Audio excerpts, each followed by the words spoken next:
की महाराष्ट्रामध्ये सर्वात जास्त धम्मकार्यात जर कोणी पुढे असेल 70% तर ते फक्त महिला असतात। तो दारूच्या नादात व्यसनाधीन होईल। ज्या बाईचा नवरा मेला ती कधी दारूडी बनत नाही, व्यसनाधीन बनत नाही, ते लेकराला खंबीरपणे वागवते। जर की सिद्धार्थाने 4 दृश्य पाहिले होते, एक म्हातारा, एक प्रेत, एक संन्यासी आणि एक रोगी। हे 4 दृश्य पाहिले आणि सिद्धार्थ भयभीत झाले आणि त्यांनी या जगात दुःख आहे, एवढी वाईट परिस्थिती आहे हा विचार केला आणि आपलं घर सोडलं। हे कारण कुठे दिलेलं आहे? त्रिपिटकामध्ये। हे मान्यता कोण करते? जगातले बौद्ध राष्ट्र। पण बाबासाहेबांनी हे कारण खोडून टाकलं, बदललं। बाबासाहेब म्हणतात तो ग्रंथ वाचण्याआधी क्रांती आणि प्रतिक्रांती, कार्ल मार्क्स की बुद्ध हे 2 पुस्तकं जर वाचले होता। आम्हाला चीड आणि राग कधी येते? जेव्हा बुद्ध विहारामध्ये अध्यक्षपदासाठी माझं नाव घेतलं नाही तेव्हा राग येते। आणि बाबासाहेब म्हणतात ग्रह आणि तारे माझं भवितव्य बनवत असतील, माझ्या मेंदूत माझ्या मनगटाचा काही उपयोग नाही। एका शहरात 10 नगरात 100 चाळी 50 बुद्ध विहार आणि 50 बुद्ध विहारात एकही माणूस नाही। तेव्हा दीक्षा समारंभाच्या स्टेजवर बुद्ध मूर्ती सापडत नव्हती, एका म्युझियम मधून बुद्ध मूर्ती आणावं लागली। या देशात भारतीय बौद्ध महासभा भारतातल्या प्रत्येक बौद्धाची आहे।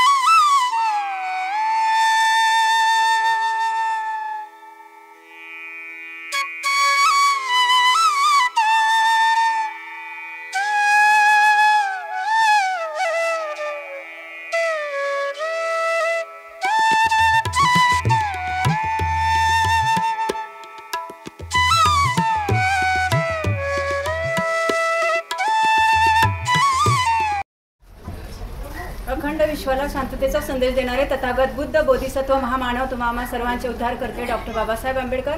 तसेच बाबासाहेबांना साथ देणारे त्यांची सावली त्यागमूर्ती करुणामूर्ती आपणा सर्वांची 9 कोटी लेकरांची आई माता रमाई यांच्या पवित्र आणि पावन स्मृतीला विनम्र अभिवादन आणि त्यांच्या महान अशा क्रांतिकार्याला माझं त्रिवार वंदन। तसेच संस्थेचे द्वितीय अध्यक्ष तथा बौद्धाचार्याचे जनक चैत्यभूमीचे शिल्पकार भैयासाहेब तथा यशवंतराव आंबेडकर यांच्याही कार्याला माझं वंदन। तसेच संरक्षक अध्यक्ष आपल्या आदरणीय ममता सागर मीराताई आंबेडकर यांच्या अश्वगतीने चालणाऱ्या धम्मकार्यास माझं वंदन। तसेच आपल्या संस्थेचे राष्ट्रीय कार्याध्यक्ष आदरणीय डॉक्टर भीमराव साहेब आंबेडकर आणि संस्थेचे राष्ट्रीय सल्लागार तथा वंचित बहुजन आघाडीचे कैवारी आपल्या सर्वांचे कैवारी सर्वांचे श्रद्धास्थान असणारे बाळासाहेब आंबेडकर यांच्याही कार्याला वंदन। आणि आता आपल्याला जे लाभलेले आहेत राष्ट्रीय उपाध्यक्ष आदरणीय भंते शाक्यपुत्र राहुल यांनाही माझा पंचम प्रणाम। तसेच आपल्या जिल्ह्याचे सर्व पदाधिकारी सर्वांना माझा सविनय जय भीम आणि उपासक आणि उपासिका यांना पण माझा सविनय जय भीम। तसेच रमाई कन्या यूट्यूब चॅनलमध्ये आपल्या सर्वांचं हार्दिक स्वागत। तर आज अश्विन पौर्णिमात वर्षावास समारोह, तर या अनुषंगाने आज डॉक्टर बाबासाहेब आंबेडकर विज्ञान प्रबोधन बुद्ध विहार या ठिकाणी वर्षावास समारोह सोहळा संपन्न होत आहे। त्या अनुषंगाने आज आपल्याला भारतीय बौद्ध महासभा बुद्धिस्ट सोसायटी ऑफ इंडियाचे राष्ट्रीय उपाध्यक्ष पूजनीय भंते शाक्यपुत्र राहुल यांची आपल्याला धम्मदेशना आज ग्रहण करता येणार आहे। तर जराही वेळ न लावता आपण आता त्यांची धम्मदेशना ग्रहण करूयात। महाकारुणिक तथागत भगवान बुद्ध बोधिसत्व डॉक्टर बाबासाहेब आंबेडकर या महामानवांना त्रिवार अभिवादन। वर्षावास समारोपाच्या निमित्ताने भारतीय बौद्ध महासभा पुणे शहर आणि शाखा या शाखेच्या वतीने वर्षावास समारोपाच्या या कार्यक्रमाचं आयोजन करण्यात आलं। सर्वप्रथम तुमच्या सर्व जिल्हा कार्यकारिणी आणि ग्राम शाखा ही जी वार्ड शाखा आहे या कार्यकारिणीचं अभिनंदन करतो। तुम्हा सर्वांना मंगलकामना, सर्वांना सप्रेम जय भीम। वर्षावास या 3 महिन्याच्या कालावधीनंतर त्या वर्षावास समारोपाच्या कार्यक्रमाला भरपूर उपस्थिती आहे असं उपासक उपासिकांनी सांगितलं। ती प्रत्येक गावची परिस्थिती आहे। 3 महिन्याच्या वर्षवासाच्या सुरुवातीला जेव्हा आषाढी पौर्णिमा असते त्या पौर्णिमेला एक पहिली संख्या वाढते आणि समारोपाला जास्त मोठ्या प्रमाणात वाढते।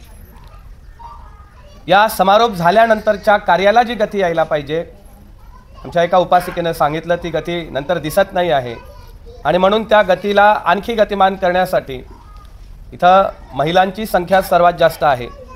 आता बुद्धगया मुक्ती आंदोलनाचा जो लढा सुरू आहे, महाबोधी महाविहार हे ब्राह्मणांच्या ताब्यातून मुक्त व्हावं यासाठी पूर्ण महाराष्ट्रभर भारतभर जे काही आंदोलन मोर्चे सुरू आहे त्याच्यामध्ये आपले भंते विनयचार्य हे जेव्हा पूर्ण महाराष्ट्रात फिरत आहे ते सुद्धा सर्वात आधी 10 दिवस श्रामनेरतेही भारतीय बौद्ध महासभेचे राहिले, तिथून घडले, तिथून शिकलेत आणि नंतर त्यांनी सक्रिय चिवर घेऊन आज ते पूर्ण भारतामध्ये महाराष्ट्रामध्ये फिरत आहे। जेव्हा ते त्यांच्या बोलण्यातून सांगतात की महाराष्ट्रामध्ये सर्वात जास्त धम्मकार्यात जर कोणी पुढे असेल 70% तर ते फक्त महिला असतात आणि महिला ह्या महाराष्ट्रात सर्वात जास्त धम्मकार्यामध्ये पुढे आहेत आणि म्हणून सर्वात आधी महिलांचं अभिनंदन। भगवान बुद्ध काय म्हणतात महिलांच्या संदर्भामध्ये, धर्म आणि धम्मामध्ये जेव्हा आपण विचार करतो, धर्माचा कुठल्याही धर्माचा, तो ख्रिश्चन धर्म असेल, हिंदू धर्म असेल, मुस्लिम धर्म असेल,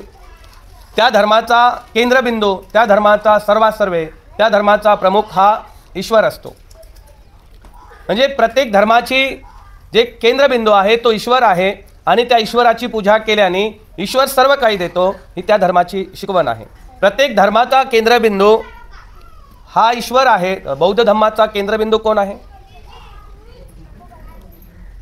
मी सांगा।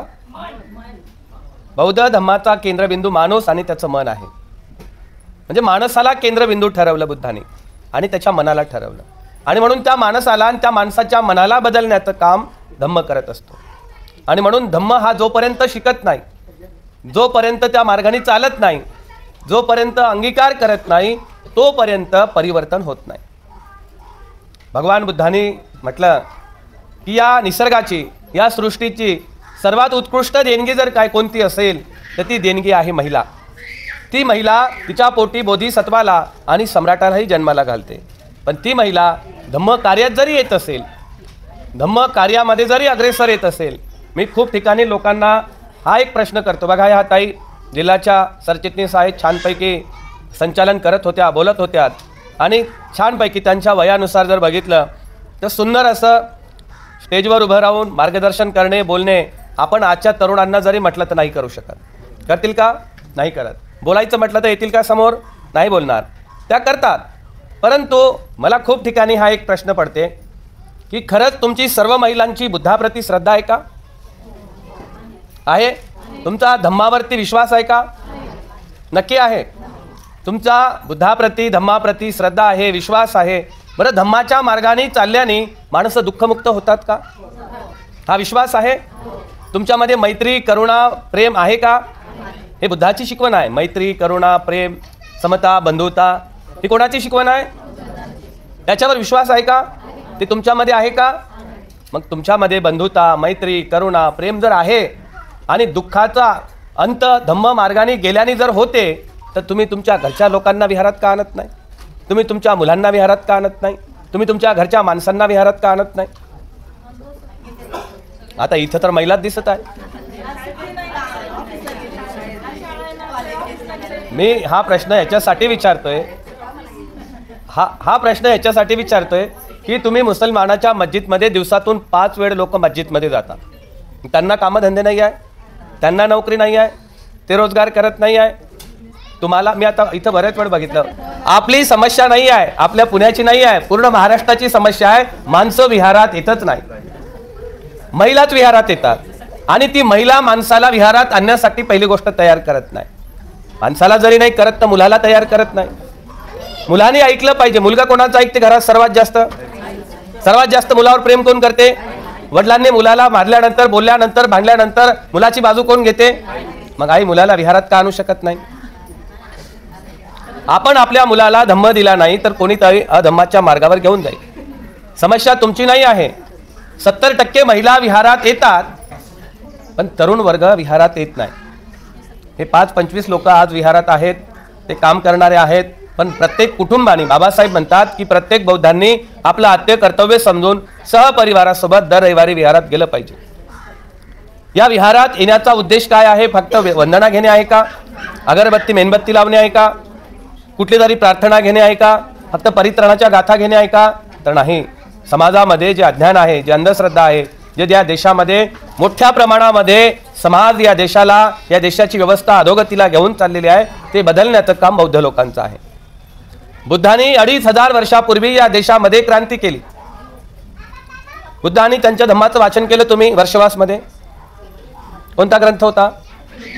बुद्ध आणि त्यांचा धम्म. बाबासाहेब म्हणतात तो ग्रंथ वाचण्याआधी क्रांती आणि प्रतिक्रांती, कार्ल मार्क्स की बुद्ध, हे 2 पुस्तकं जर वाचले तर या देशाची व्यवस्था आपल्याला समजणार आहे. आपण बुद्धाला एक कुठलं तरी दैवी शक्ती म्हणून जर पूजत असू, बुद्ध काहीतरी देणार आहे म्हणून जर पूजा करत असू, बुद्धाच्या पुढे परित्राण म्हटल्याने बुद्ध काही चमत्कार करेल म्हणत असेल तर परिवर्तन होणार नाही. पुणे शहरामध्ये खूप मोठे विहार आहे, खूप मोठ्या प्रमाणात समाज आहे, पण लोकांची फक्त एकच समस्या आहे, धम्म श्रवण करण्यासाठी टाइम नाही. आमच्या घरी भंतीजे आले पाहिजे, लग्नाला, वास्तुशांतीला, नामकरण विधीला, आणि यासाठी कंटिन्यू भिक्षू दिवसभर कार्यक्रमासाठी फिरतात. मी मागच्या वर्षी 1-2 टाइमला बऱ्याच वेळ आलो, एका भंतेजी सोबत फिरलो, तर लोकांना प्रवचन ऐकायला टाइम नाही, फक्त गाथा घ्या भंते आणि पुढच्या कार्यक्रमाला भंते लगेच निघून जातात. पुणे जिल्हा या जिल्ह्यातून हा सर्वात सुशिक्षित, चांगल्या एज्युकेटेड आणि नोकरदार कर्मचारी सर्व क्षेत्रातले महाराष्ट्रातल्या प्रत्येक जिल्ह्याचे लोक इथं राहतात. इथलच्या लोकांनी जर धम्मश्रवण करून योग्य पद्धतीनं आचरणात आणला, कृतीत आणला, तर प्रत्येक जिल्ह्यामध्ये, प्रत्येक गावामध्ये, प्रत्येक खेड्यामध्ये इथून ते विचारधारा जाऊ शकते. परंतु विहार बनलेत मोठ्या प्रमाणामध्ये, त्या विहारामध्ये ज्या मोठ्या प्रमाणामध्ये सध्या काम चालू आहे, ते काम सध्या तरी तुम्ही पहिलं काम आहे की तुम्ही प्रवचनासाठी इथं सुंदर असं मोठ्या महिलांमध्ये नियोजन केलेलं आहे. तर उपासक उपासिकांनो, जेव्हा बुद्ध आणि त्यांचा धम्मग्रंथ आम्ही वाचन करतो, वाचन करत असताना बाबासाहेब आंबेडकरांनी करत असताना मी कालसुद्धा एका गावाला वर्षवासमध्ये प्रवचन करत होतो, तर मोठ्या प्रमाणामध्ये बुद्धाच्या प्रती दैवीकरण, विकृतीकरण आणि चमत्कार मोठ्या प्रमाणात पसरवल्या जात आहे. बुद्धाला कुठेतरी विदेशातून, विचारधारेतून, वेगवेगळ्या माध्यमातून बुद्धाचं, बाबासाहेबांचं दैवीकरण केलं जात आहे. जेव्हा आपण ग्रंथ वाचन करतो, जगामध्ये 55-60 देशामध्ये बौद्ध धम्म आहे. त्या प्रत्येक बौद्ध धम्माच्या वेगवेगळ्या शाखेमध्ये, वेगवेगळ्या ग्रंथामध्ये बौद्ध धम्माचा मुख्य ग्रंथ हा त्रिपिटक आहे. आणि त्या प्रत्येक ग्रंथामध्ये जगातल्या बौद्ध राष्ट्रामध्ये सिद्धार्थांनी घर का सोडलं त्याचं एक कारण सांगितलं जाते. काय कारण सांगितलं सिद्धार्थांनी घर सोडण्याचं त्रिपिटकामध्ये? आणि जगातल्या बौद्ध राष्ट्रामध्ये की सिद्धार्थांनी 4 दृश्य पाहिले होते, एक म्हातारा, एक प्रेत, एक संन्याशी आणि एक रोगी. हे 4 दृश्य पाहिले आणि सिद्धार्थ भयभीत झाले आणि त्यांनी या जगात दुःख आहे, एवढी वाईट परिस्थिती आहे, हा विचार केला आणि आपलं घर सोडलं. हे कारण कुठं दिलेलं आहे? त्रिपिटकामध्ये. हे मान्यता कोण करते? जगातले बौद्ध राष्ट्र. पण बाबासाहेबांनी हे कारण खोडून टाकलं, बदललं आणि बुद्ध आणि त्यांच्या धम्मामध्ये सिद्धार्थांनी घर सोडण्याचं कारण काय लिहिलं? रोहिणी नदीच्या पाण्यावरून वाद झाला. म्हणजे बाबासाहेबांनी जगातल्या बऱ्याच गोष्टी ज्या परंपरागत आहेत, ज्या चुकीच्या पद्धतीने मांडलेल्या आहेत, त्या खोडलेल्या आहेत. आणि म्हणून बाबासाहेब आंबेडकरांच्या विचाराचा प्रबुद्ध भारत तयार करायचा असेल तर बाबासाहेबांच्या विचारधारेचं प्रशिक्षण केंद्राची पहिली गरज आहे. बाबासाहेब आंबेडकरांनी जे साहित्य उभं केलं, त्या साहित्याच्या मार्फत जे ट्रेनिंग सेंटर उभं राहील, जे प्रशिक्षक तयार होतील, जे प्रशिक्षित भिक्खू तयार होतील, त्या प्रशिक्षणातून जे प्रचारक तयार होतील, ते समाजातल्या बऱ्याच अज्ञान, अंधश्रद्धा, कर्मकांड या अंतर्गत ज्या गोष्टी चालू आहेत त्याला थांबवू शकतात.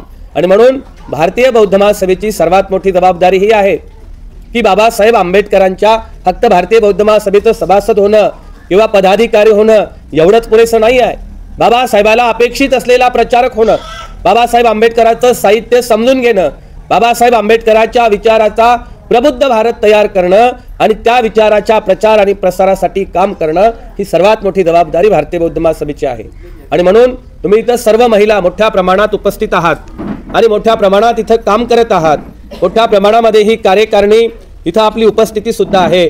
आणि म्हणून आपल्या सर्वांना या वर्षवास समारोपाच्या नंतर खूप मोठ्या पद्धतीनं सुंदर असं काम करावं लागेल. बाबासाहेब आंबेडकरांनी ज्या संस्था निर्माण केल्या, ज्या संघटना निर्माण केल्या आणि ज्या विचाराचा प्रचार प्रसार लोकांमध्ये व्हावा ही मोठ्या पद्धतीनं तळमळ उभी केली, त्या संस्थेला, संघटनेला या मनुवादी व्यवस्थेनं तोडण्याचं, फोडण्याचं काम केलं आणि संभ्रम निर्माण केला आणि लोकांमध्ये गैरसमज निर्माण केले. आणि म्हणून समाजामध्ये बऱ्याच ठिकाणी आपण जेव्हा जातो, बाबासाहेब आंबेडकरांच्या विचाराचा प्रचार हा लोकांमध्ये जर झाला तर परिवर्तनाच्यासाठी आपण मोठ्या पद्धतीनं काम करू शकतो. बघा, आज वर्षवास समारोपाची ही पौर्णिमा, या पौर्णिमेच्या निमित्ताने या परिसरामध्ये एवढ्या मोठ्या प्रमाणात तुम्ही जे महिला तयार झालात, केंद्रीय शिक्षिका आहेत, जिल्ह्याच्या राज्याच्या कार्यकारिणीच्या सर्वच महिला आहेत आणि मला वाटते ह्या ताई आधी श्रामनेरी सुद्धा झालेल्या आहेत. त्याग आणि बलिदानाशिवाय काही भेटत नाही. आज तुम्ही पांढऱ्या साड्यामध्ये आहात, नक्कीच आपल्या लोकांमध्ये महिलांमध्ये पाहिजे त्या कलरच्या पाहिजे त्या पद्धतीच्या साड्या कपडे सर्व आहेत, परंतु जेवढ्या मोठ्या प्रमाणात आपण बौद्ध विहारात चाललो ना, तेवढ्या मोठ्या प्रमाणात आपण धम्मकार्य करतो ना, तेवढ्या मोठ्या प्रमाणात आपण एक खूप मोठ्या पद्धतीचं बुद्धाला फक्त देव या संकल्पनेतून मांडत आहोत. आम्ही बौद्ध आहोत हे दाखवत आहोत, पण बौद्ध असण्याचं लक्षण दिसणे नाही आहे, लोकांमध्ये बदल करण्यासाठी असतो. नवरात्र झालेत, नवरात्रामध्ये आपल्या महिला अग्रेसर, तुमच्या इकडल्या नसतील, तुम्ही नवीन आहात, मला काही माहीत नाही आहे का नाही. म्हणजे विहारात जाणाऱ्या महिला 9 दिवस 9 साड्या जेव्हा घालतात आणि बुद्ध विहारात येताना पांढरी साडी जेव्हा घालते, तर आपण आपलं मन बदललं का? कपडेच बदलले. धम्म काय आहे? न तावता धम्मधरो यावता बहुभासती योच पंपी सुतवाणंग. धम्म काय नपसती.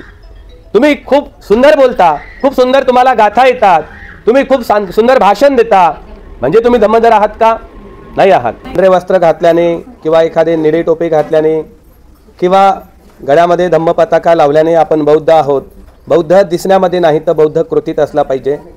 ज्या पद्धतीनं धम्मपालन गाथेमध्ये आपण म्हणतो की न तावता धम्मधरो यावता बहुभासती योच पंपी सुतवानंग. धम्म काय नपसती. म्हणजे भाषणात नाही, बोलण्यात नाही, तुमच्या बाह्य स्वरूपात नाही, तर धम्म चित्ताची शुद्धता आहे. तुमच्या मनाची मलिनता दूर करणे म्हणजे धम्म आहे. तर मनाची मलिनता जोपर्यंत दूर करत नाही, बुद्धाच्या धम्माचा केंद्रबिंदू हा माणूस आहे आणि त्या माणसाचं मन आहे. मन कसं आहे? मन हे कपटी आहे, हे लालची आहे, लोभी आहे, संशयी आहे, द्वेषी आहे आणि या मनाला बदलण्याचं काम धम्म करतो. त्या मनामध्ये समता, बंधुता, न्याय, मैत्री हे भरण्याचं काम धम्माचं आहे. आणि म्हणून आपण बाह्य स्वरूपाला जेवढं सजवतो, जेवढं स्वच्छ करतो, तेवढं मनाची मलिनता दूर करण्याचं काम आपण रोज करतो का? नाही करत. गंगेला आंघोळ करणे, वेगवेगळ्या साबणाने वेगवेगळ्या पाण्याने आंघोळ करणे आणि धम्मधर समजणे नाही. लोक म्हणतात ना, नाही मन निर्मळ काय करील साबण. साबण काय करणार आहे? मनच चांगले नाही आहे. तुम्ही कपडे बदललात, तुम्ही वेगवेगळ्या पद्धतीचं पाण्याने, शॅम्पूने, फेसवॉशने चेहरा धुतलात, पण दुःखाचं कारण, दुःख उत्पन्नाचं कारण, सुख आणि दुःखाचं कारण आपलं मन आहे. मनच प्रमुख आहे, मनच प्रधान आहे. सुख आणि दुःखाला उगमस्थान हे मन देते. आणि म्हणून आम्ही आमच्या पहिले मनाला सवय लावली पाहिजे की आपण आधी कोण्या धर्मामध्ये होतो, त्या धर्माच्या जुन्या चालीरीती, जुने कर्मकांड, जुने संस्कार जर 69 वर्षानंतर बौद्ध धर्मात असून सुद्धा करत असू, तर आपण दिसण्यामध्येच बौद्ध आहोत. तुमच्यावर लोकांचं लक्ष राहते. बघा, तुम्ही उदाहरणं खूप ऐकलेत. तुम्ही धम्म शिबिरं घेतात, वेगवेगळ्या प्रकारच्या प्रशिक्षण कार्यामध्ये राहतात आणि म्हणून आपली जबाबदारी, सर्वात महत्त्वाची म्हणजे महिलांची जबाबदारी ही मोठ्या प्रमाणात याची आहे की आपण कशा पद्धतीने जुन्या विचारधारेला सोडून विहारात आलं पाहिजे. एक उदाहरण तुम्हाला सांगतोय. उदाहरण तुम्ही ऐकलं असेल. त्यात कुठल्याही प्रकारचे वेगवेगळ्या प्रकारचे आपण जेव्हा प्रवचन ऐकतो, त्या प्रवचनातून अलग अलग उदाहरण देण्याचा हेतू हाच असतो की आपल्याला कुठला तरी मुद्दा समजून घ्यायचा आहे. एक मधमाशी असते जी मध तयार करते. ती फुलावरती खेळते, बगीच्यामध्ये जाते, वेगवेगळ्या फुलांचा अर्क शोषून काढते आणि त्याच्यामधून ते मध तयार करते. ती मधमाशी जेव्हा संपूर्ण गार्डनमध्ये फुलावरती, फळावरती फिरत असताना त्याच्यातला रोज वेगवेगळ्या प्रकारच्या फुलाचा अर्क घेते आणि मोठ्या असं मधमाशा, खूप सर्व मधमाशा एकत्र येऊन एक मधाचं पोळ तयार करतात. ह्या मधमाशा जेव्हा गार्डनमध्ये फुलावरती, फळावरती खेळतात, तेव्हा एका मधमाशीचं लक्ष बाजूला गटार असते. त्या गटारावरती, त्या उकिरड्यावरती काही माशा बसलेल्या असतात. आता 2 प्रकारच्या माशा, एक मधमाशी आणि एक गटारीवर उकिरड्यावर फिरणारी, एक ती शेणमाशी म्हणजे शेणावर फिरणारी. त्या मधमाशीच्या मनामध्ये एक करुणा उत्पन्न होते की ही माशी उकिरड्यावर फिरते, गटारीमध्ये जाते आणि किती घाण जीवन जगते. गटारीवर ते खाणे, राहणे आणि फिरणे हे जीवन अत्यंत वाईट आहे. तर ती मधमाशी त्या शेणमाशीला म्हणते, किती घाणेरडं जीवन आहे तुझं, दिवसभर घाण खातेस आणि लोकांच्या जेव्हा घरामध्ये जातेस तेव्हा तू कोणाच्या जेवणावरती, कोणाच्या फळावरती, भाज्यावरती बसतेस, तेव्हा त्या लोकांना रोग होते, ते लोक आजारी पडतात आणि मग ते तुझ्या या घाणेरडं जीवन जगल्यामुळे, वाईट खाल्ल्यामुळे वाईट विकार उत्पन्न होतात आणि तू ते समाजात सुद्धा देतेस. मग ती म्हणते तर माझं जीवन आहे. मग म्हणते तू पण माशी आहे आणि मी पण माशी आहे. चल म्हणते हे घाणेरडं जीवन सोडून दे, ह्या वाईट सवयी, हे कुकिरड्यावरचं जीवन, विष्टेवरचं हे सोडून दे, माझ्यासोबत चल म्हणते. अमृताची चव काय असते हे तुला चाखवतो म्हणते. ती शेणमाशी म्हणते अमृत म्हणजे काय असते. अरे ते म्हणते तुला अमृत माहित नाही, म्हणून तुला म्हणते की हे सर्व सोडून दे आणि चल म्हणते उद्या बगीच्यामध्ये आपण वेगवेगळ्या फुलावरती जाऊ, त्याच्यातला अर्क शोषून घेऊ आणि चांगलं मध तयार करू. आता ती शेणमाशी जेव्हा मधमाशीच्या गोष्टी ऐकते की खरंच एवढं सुंदर जीवन, एवढं चांगलं अमृतासारखं जर खाणं असेल तर उद्या आपण जाऊ. पण जाताना तिच्या मनात विचार येते की आपल्याला नाही भेटलं तर आपण उपाशीत राहू ना. आणि मग ती जाताना ती शेणमाशी स्वतः शेणाचा गोळा सोबत घेऊन जाते. दिवसभर दोघे त्या शेणमाशी मधमाशी त्या गार्डन मध्ये फिरतात, बसतात आणि संध्याकाळचा टाइम झाला, दोघे निघून जातात. आणि ती मधमाशी त्या शेणमाशीला म्हणते, काय ग कसं वाटलं तुझं रोजचं घाणेरड्यावर उकिरड्यावर फिरणारं जीवन आणि आजचं अमृतासारखं तुझं जेवण किती चांगलं वाटलं. ती म्हणते काहीच फरक वाटला नाही, ते पण शेणासारखंच म्हणते, आजची पण चव सारखीच होती, काहीच बदल नाही, माझं जीवन जे आहे मला तसंच जगू दे. ती मधमाशी म्हणते काहीतरी मिस्टेक झाली, अमृतासारखी चव हिला शेणासारखी कशी लागली. तर ती म्हणते उद्याच्या दिवस चल म्हणते, आज नको येऊ. आली ना म्हणते तुला चव चांगली नाही, उद्या दिवस ये म्हणते. ती माशी परत दुसऱ्या दिवशी तिला मधमाशी त्या शेणमाशीला घेऊन त्या बगीच्यामध्ये जाते आणि त्या फुलावरती मधमाशी आणि एका फुलावरती शेणमाशी बसलेली असते. जेव्हा ही मधमाशी त्या शेणमाशी जवळ जाते आणि तिचं बारीक निरीक्षण करते, निरीक्षण करताना तिच्या लक्षात येते की शेणमाशी बगीच्यामध्ये आली, ते मध चाकण्यासाठी, अमृताची चव चाकण्यासाठी आली, पण तिच्या छातीला तिनं येताना त्या उकिरड्यावरून शेणाचा गोळा सोबतच आणला. जेव्हा छातीला चिटकून तोंडाजवळ शेणाचा गोळा असेल तर तिला त्या मधाची चव कशी काय लागणार आहे, अमृतासारखी, तिला शेणासारखीच लागणार आहे. तेव्हा ती मधमाशी त्या शेणमाशीला म्हणते, तुला जर अमृताची चव चाखायची असेल, तुला जर खऱ्या अर्थानं मध गोळा करायचं असेल तर तुला आधी तुझ्या मेंदूमध्ये जे बसलेली घाण आहे ते पहिले सोडावं लागेल आणि तेव्हा धम्माचा अनुभव तुम्हाला येईल. आम्ही बौद्ध झालो, पण बौद्ध झाल्यानंतर आमच्या डोक्यामध्ये आजही जुन्या चालीरीती आम्ही बंद केलेल्या आहे. बुद्धं शरणं गच्छामी जेव्हा आपण बोलतो तर याचा अर्थ काय होते, मी बुद्धाला अनुसरते, म्हणजे मी बुद्ध ज्या मार्गाने गेले, बुद्ध जसे वागले, बुद्धांनी जे केलं ते करण्याचा प्रयत्न, आचरण करण्याचा प्रयत्न करणे म्हणजे बुद्धं शरणं गच्छामी. या देशामध्ये बुद्धांनी जातीचा अंत केला, बुद्धांनी जाती व्यवस्था संपवली, बुद्धांनी वर्ण व्यवस्था संपवली. बुद्धांनी जेव्हा रस्त्यांनी चालत असताना हजारो वर्षापासून घाण स्वच्छ करणारा सुनीत भंग्याला आपल्या संघामध्ये सामील केलं आणि बुद्ध म्हणतात माझा संघामध्ये गंगा, यमुना या ज्या नद्या आहेत, जेव्हा आपण त्या नदीचं पाणी हातात घेतो आणि म्हणू शकतो की हे गंगेचं आहे, हे गोदावरीचं आहे, पण ह्या नद्या जेव्हा समुद्राला भेटतात तेव्हा समुद्राचं पाणी हातात घेतल्याने आपण अजिबात ओळखू शकत नाही की हे कोण्या नदीचं आहे. ज्या नदीची जिथं ओळख समाप्त होते, माझ्या संघामध्ये कुठल्याही जाती नाही, कुठल्याही पंथ नाही, कुठलीही ओळख नाही, ज्या संपूर्ण ओळखी नष्ट होतात, असा माझा संघ, माझा धम्म समुद्रासारखा आहे. बुद्धांनी सुनीत भंग्याला भिक्षू बनवलं, उपाली नाव्याला भिक्षू बनवलं. बुद्धांनी त्यांच्या धम्मामध्ये आपण पाहतो बुद्धांनी जातीचा अंत केला, जाती व्यवस्था संपवली. आम्ही 69 वर्ष झालो, बौद्ध झालो, बुद्धं शरणं गच्छामी म्हणतो. आणि जेव्हा आमच्या घरामध्ये मुलीचं लग्न होते, कोणी आमच्या मतदारसंघात उभा राहते, तेव्हा आम्ही त्याच्यातली पोटजात पाहतो. आमच्या पोटजातीचा आहे का, पाहतो की नाही पाहत. म्हणजे 69 वर्षानंतर जर त्या पोटजाती लग्नामध्ये कुठल्या तरी निवडणुकीमध्ये जर आम्ही पाहत असू तर आम्ही जातीचा अंत केला का. मग जातीचा अंत कोण करणार आहे. या देशामध्ये बाबासाहेबाला वर्गाच्या बाहेर का बसावं लागलं, जातीमुळे. महात्मा फुलेला वर्गाच्या बाहेर हाकलून का जावं लागलं, जातीमुळे. शिवाजी महाराजांचा 300 ब्राह्मणांनी एकत्र येऊन राज्याभिषेक नाकारला, जातीमुळे. महात्मा फुले असतील, शाहू महाराज असतील, शिवाजी महाराज असतील, बाबासाहेब असतील, जाती व्यवस्था नष्ट करण्याचं काम बुद्धांनी केलं, बाबासाहेबांनी केलं. तर मग आम्ही लोकांनी आमच्या जाती का नाही नष्ट केल्या पाहिजे. आम्ही आमच्या क्षेत्रातला पाहतो, आमच्या परिसरातला पाहतो आणि त्याच्यातही पाहिल्यानंतर त्याची पोटजात पाहतो आणि मग तो आमचा सोमवंश आहे का, आंधवन आहे का, लाडवण आहे का, भावणे आहे का, कोचरे आहे का, अशा अलग अलग जाती शोधतो आणि त्याच्यासोबत रोटीबेटी व्यवहार करतो. म्हणजे आपण बौद्ध आहे का. खूप गावामध्ये लोकांनी 2-2 जातीचे विहार तयार केले. हे म्हणते आमचं विहार आहे आणि हे म्हणते तुमचं विहार आहे. बौद्ध लोकांचं काम या व्यवस्थेला संपवण्याचं काम आहे. ही विषमतावादी संस्कृती, ब्राह्मणवादी संस्कृती, मनुवादी संस्कृती हे जाती व्यवस्थेवर टिकलेली आहे.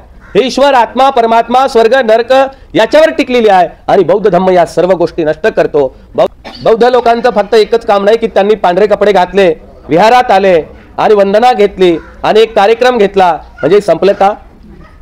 या देशामध्ये बाबासाहेब म्हणतात हजारो वर्षापासून दोन विचारधारेचं युद्ध आहे। एक संस्कृती समता, बंधुता, न्याय, मैत्रीचा प्रचार करते आणि एक संस्कृती विषमता, अज्ञान, अंधश्रद्धेचा, जाती व्यवस्थेचं काम करते।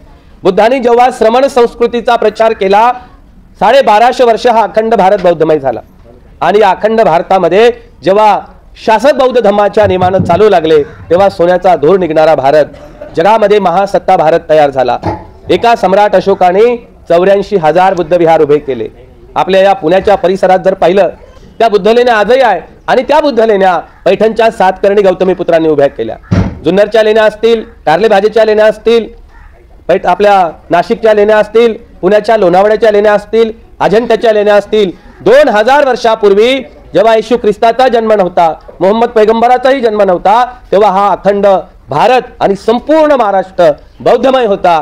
कारण या संपूर्ण महाराष्ट्रामध्ये 2000 वर्षापूर्वी 7 करणी गौतमी पुत्राचं राज्य होतं आणि म्हणून आपण त्यावेळेचा जो प्रबुद्ध भारत, त्यावेळेचा जो बौद्धमय भारत होता, त्या भारताला परत आपल्याला जर आणायचं असेल, निर्माण करायचं असेल तर आपल्या लोकांना सर्वात आधी बुद्धाच्या, बाबासाहेबांच्या मुख्य विचारधारेच्या मार्गाने आलं पाहिजे।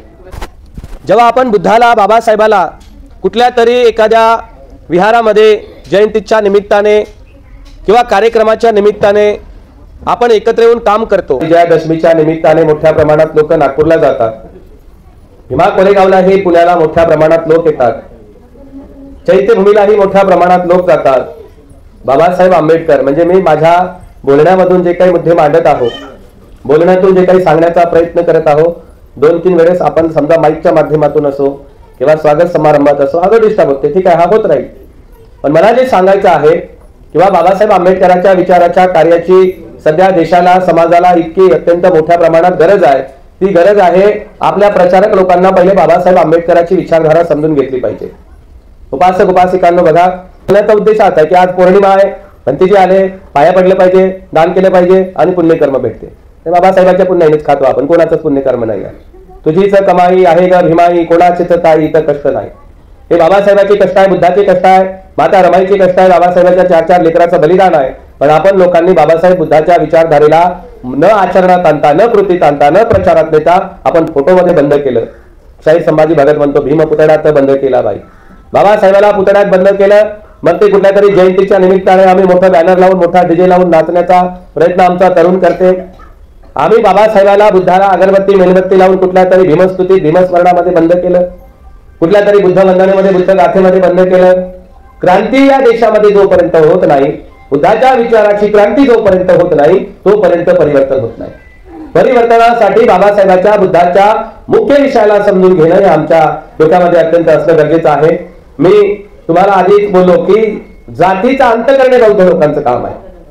महाराष्ट्रामध्ये जेवढ्या लोकांनी बौद्ध धर्म स्वीकारला, सध्या सर्वात मोठी समस्या बौद्ध धर्माला लागलेली सर्वात मोठी कीड असेल तर ती पोट जात आहे आणि या पोट जातीला नष्ट करणं हे पहिलं बौद्धांचं कर्तव्य आहे। त्यांनी बौद्ध होण्याआधी पहिले आम्ही जातीचा नायनाट करावा, जातीचा अंत करावा। बरेच लोक प्रश्न करतात की तुम्ही बौद्ध झालात, 69 वर्ष झाले, तुम्ही तुमच्यातच मुलगी देत नाही, आम्ही भातंगाणी, आम्ही चांभाराने उद्या बौद्ध झालो तर आम्हाला कोण मुलगी देणार, आमची कोण करणार, कोण करेल? कोणाचं कर्तव्य आहे? आम्ही स्वतःला बौद्ध भाऊ समजतो, प्रबुद्ध समजतो किंवा एक वरिष्ठ समजतो, तर आमचं पहिलं कर्तव्य आहे की आमच्यातल्या अंधश्रद्धा, आमच्यातले कर्मकांड, आमचे कुळदैवत, आम्ही ज्या ज्या जिल्ह्यातून येतो, ज्या ज्या परिसरातून येतो, आम्ही आजही लग्न असलं, आमच्या गावची यात्रा असली आणि कुठला विधी असला तर स्वतःला बौद्ध म्हणणारे लोक पहिले त्या यात्रेत जातात, पहिले त्या कुळदैवताला जातात, लग्न असले की त्या कुळदैवताला, त्याच्या वधूवरांना पूजा करायला घेऊन जातात। प्रबुद्ध भारताच्या दिशेने आपण जर चालतो म्हटलं तर विदर्भ, मराठवाडा सोडला तर नगर जिल्ह्यापासून पश्चिम महाराष्ट्राची सुरुवात होते। 99% लोक महाराष्ट्राचे ख्रिश्चन बनलेले आहे, ते बौद्ध बनण्याच्या मार्गाने आजही सुद्धा यायला तयार नाही आहे। नगर जिल्ह्याच्या बाजूलाच राहतो पैठणमध्ये, शेवगाव, पाथर्डी, नेवासा, हा श्रीरामपूरचा हा इकडला जर पट्टा पाहिला तर तुम्हाला कुठंच विहारा दिसतील नाही। मोठ्या प्रमाणामध्ये चर्च उभे झालेले आहे। प्रबुद्ध भारत करण्याच्या दिशेला चाललेला आमचा समाज, आमचा प्रचारक हा विहारापुरता मर्यादित राहिलेला आहे। आणि विहारात कधी जाते? विहाराची अवस्था काय आहे आज पूर्ण महाराष्ट्रामध्ये? एका शहरात 10 नगर, औरंगाबाद असेल, पुणे असेल, नाशिक असेल, एक शहर आहे, एका शहरात 10 नगर, 10 नगरात 100 चाळीस 50 बुद्ध विहार आणि 50 बुद्ध विहारात एकही माणूस नाही। काही नेत्यांनी वाटून घेतले बुद्ध विहार, काही त्यातच संसार थाटून घेतले, सुनसान पडला, तसा धम्म राहिला नाही। लग्न कार्याला सजले भक्त आणि 14 एप्रिलचे भीमभक्त, इतर वेळेस बुद्ध पुन्हा येतात, त्याकडे कधी कोण फिरकतच नाही. धम्म धम्म राहिला पानापुरता, भीमही कदाचित जाण्यापुरता, झाली लोटांगण पाठ पूर्ण पण धम्म दाता अजून येतच नाही. यवनाच्या मशिदीने यवन झाले संघटित, हिंदूच्या मंदिराने हिंदू झाले संघटित, चर्च नाही केले ख्रिश्चनांना संघटित, आपण बुद्ध विहारात कधी जातच नाही म्हणून आपण असंघटित. या भारताची ओळख जगात काय आहे? हा बुद्धाचा देश आहे. 1000 वर्षापर्यंत बुद्ध या मातीच्या खाली दबलेले होते. बाबासाहेबाला जन्म घ्यावा लागला आणि 56 मध्ये दीक्षा घेतली, तेव्हा दीक्षा समारंभाच्या स्टेजवर बुद्ध मूर्ती सापडत नव्हती. एका म्युझियम मधून बुद्ध मूर्तीला आणावं लागली. या देशात बुद्धाला हद्दपार केलं, बुद्धाची ओळख संपवली, म्हणून चला मिळून आणूया हद्दपार केलेले बुद्ध, कर्तव्याची जाऊन ठेवून जाऊया कटिबद्ध, मानवता धम्म सांगणारा या जगात दुजा कोणी नाही, अर्थात वडा बुद्ध विहाराकडे, नाहीतर गुलामगिरी तुमच्यापासून काहीच दूर नाही. बुद्ध विहार फक्त एक रविवार दिवस बाबासाहेबांनी दिला. नका येऊ तुम्ही रोज, पौर्णिमेला या, रविवारी या, पण सहपरिवारासोबत या. बाबासाहेब म्हणतात प्रत्येक बौद्धांनी आपला ते कर्तव्य समजून दर रविवारी विहारात आलं पाहिजे. आणि विहारात आल्यानंतर बाबासाहेब बुद्ध काय म्हणतात 2500 वर्षापूर्वी, की जे लोक एकत्र येतात ते लोक विचार करतात, जे लोक एकत्र येऊन विचार करतात ते लोक क्रांती करतात, आणि क्रांती करणारे लोक विजय होतात, त्यांचा पराभव होत नाही, त्यांची प्रगती होते. मला सांगा, महाराष्ट्रामध्ये सर्वात जास्त विजयादशमीचे कार्यक्रम, वर्षवास समारोपाचे कार्यक्रम, पौर्णिमेचे कार्यक्रम, भीमा कोरेगावचे कार्यक्रम, चैत्यभूमीचा कार्यक्रम, तिकडे आपण बाजूला दीक्षाभूमीचा कार्यक्रम पाहिला तर लाखोची संख्या आहे. 1 जानेवारीला लाखो लोक येतात, पण तेच लोक बाबासाहेब आंबेडकर बुद्धाच्या विचाराचे लोक मोठ्या प्रमाणात जर एकत्र येत असतील, पण बाबासाहेबांनी दिलेल्या हक्क अधिकाराला वाचवू शकत नाही. सर्व भक्ताची संख्या आहे, सर्वच लोक येतात, हे मनाने कधीच जुळून येत नाही. या लोकांमध्ये कुठल्याही प्रकारचं मानसिक बळ नाही.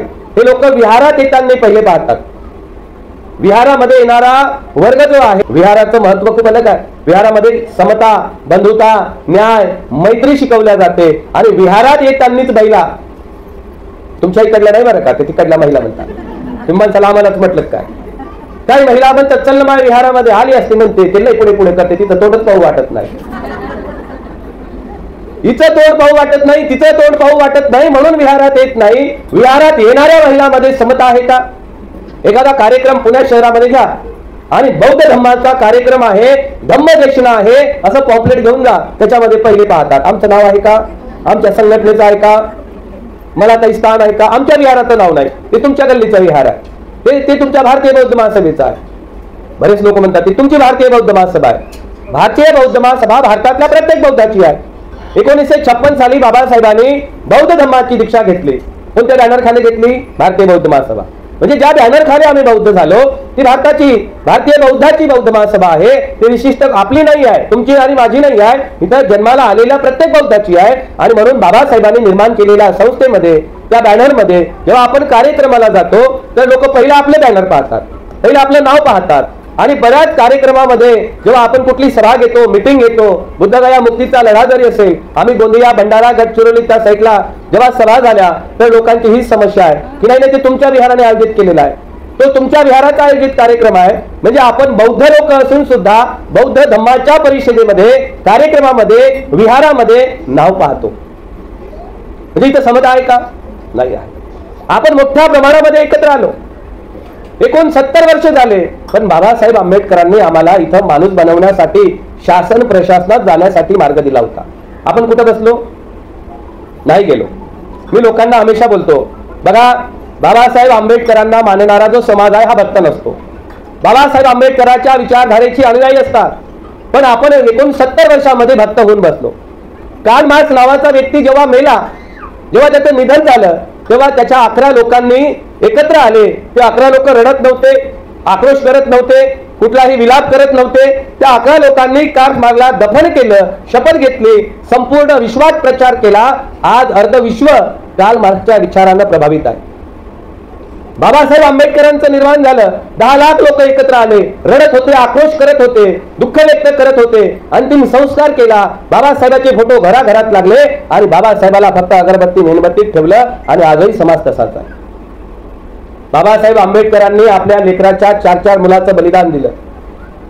बाबासाहेबांनी त्यांच्या 4 मुलाचं बलिदान यासाठी नाही दिलं की तुम्ही त्यांचा पुतळा चौकात उभा करून निळा झेंडा चौकात लावून, एखाद्या टावरवर लावून, एखाद्या विहारावर लावून हे बाबासाहेबांचं कार्य नाही आहे. बाबासाहेबांनी आपल्या पोटच्या 4 लेकराचं बलिदान हे तुम्ही तुमच्या प्रवचनातून, तुमच्या केंद्रीय शिक्षिका असतील, इथं बोधाचार्य असतील, वेगवेगळ्या शिबिर असतील, त्याच्यातून तुम्ही ऐकलेलंच आहे. पण 69 वर्ष झाले आम्ही मोठ्या प्रमाणामध्ये भाषणं ऐकतो, मोठ्या प्रमाणात प्रवचन ऐकतो, मोठ्या प्रमाणात गर्दी करतो, आंबेडकरवादी बनतो, बौद्ध बनतो, पण निवडणुकीमध्ये आमचा आंबेडकरवाद कुठे जाते?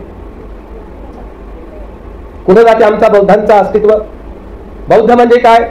जो निर्भय आहे, जो निष्कलंक आहे, जो निर्दोष आहे, जो कुठल्याही लालचेला, कुठल्याही लोभाला बळी पडत नाही, जो आपलं मत, आपला हक्क, आपले अधिकार जाणून घेतो आणि लोकांना त्याची जाणीव करून देतो.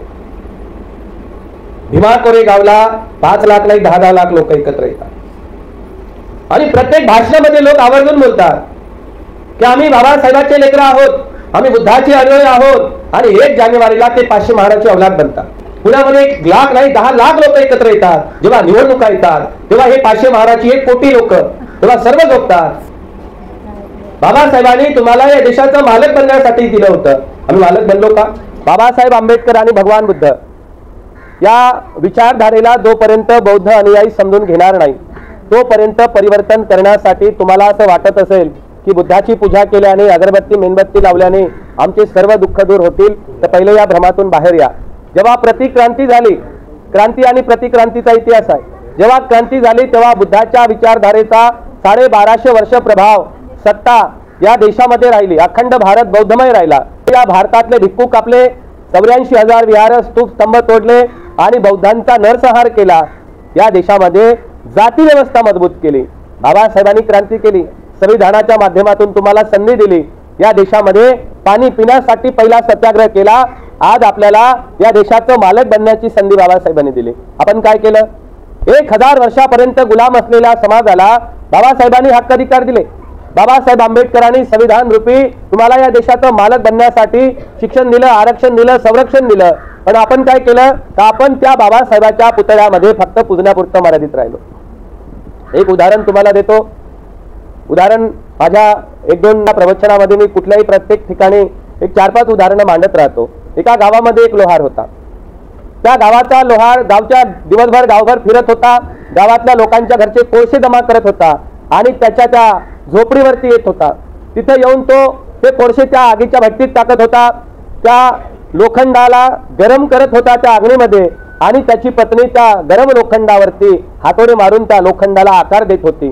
त्या लोखंडाचे वेगवेगळ्या प्रकारचे अवजार तयार होत होते आणि इतकी प्रचंड मेहनत, कष्ट करून, काम करून त्याला नीट 2 टाइम खायला भेटत नव्हतं, त्याला राहायला घर नव्हतं, त्याला व्यवस्थित खायला भांडे नव्हते. इतकी दारिद्र्यता, एवढी गरिबी, एवढं 18 दारिद्र्य, एवढं काम करून त्याला सुख नाही, म्हणून तो दिवसभर काम करून सुद्धा तो गरीबच होता. त्या रस्त्याने एक राजा चालला होता. त्या राजाचं लक्ष त्या झोपडीवरती गेलं. त्या झोपडीवर तो पाहते प्रचंड मेहनत करणारे लोक, प्रचंड काम करणारे लोक, यांना 2 टाइम खायला नाही, अंगावर कपडे नाही, राहायला व्यवस्थित घर नाही. आणि मग एवढी गरिबी, एवढी दारिद्र्य, एवढं काम करून जर असेल तर हे गरिबी, हे दारिद्र्यता दूर करण्यासाठी मला काहीतरी केलं पाहिजे. आणि तो राजा त्या लोहाराला जवळ बोलावते. त्या लोहाराला म्हणते की बाबा, तू खूप गरीब आहे पण प्रचंड मेहनती आहे, कष्टाळू आहे, काम करत आहे. हे गरिबी, हे दारिद्र्यता दूर व्हावी म्हणून तुला मी भेट देतो. माझी भेट वस्तू तू घेतल्यानंतर तुझे गाडी, बंगला, सोनं, नाणं, नौकर चावकर सर्व तुला भेटून जाईल. तो म्हणते ठीक आहे महाराज, काय आहे तुमची भेट वस्तू? तर राजा म्हणते बाजूलाच म्हणते माझं 10 एकर चंदनाच्या झाडाची बाग आहे म्हणते, हे तुला मी भेट देतो. ठीक आहे म्हणते महाराज. आता राजाने त्याला 10 एकर चंदनाच्या झाडाची बाग भेट दिली. राजा निघून गेला. एक 4-5 वर्ष झाले.